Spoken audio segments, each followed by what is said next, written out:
We spoke to Joe, operations manager for support. He takes his job very seriously. So I'm a total support nerd, and I'm always on the lookout for the latest and greatest software that makes sense for Mailchimp to use for our customers. Joe spends his time tuning and optimizing the environment the agents live in. A lot of the tools that we were using were very archaic. And Joe doesn't much care for equipment that doesn't work well. A lot of custom work had to be done in order for us to have a working support department.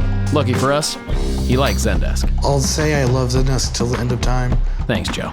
When I came across Zendesk, what worked for me was that it was all out of the box. Automations, macros, customer satisfaction, reporting, all of that was already there. It wasn't stuff that we had to custom build out.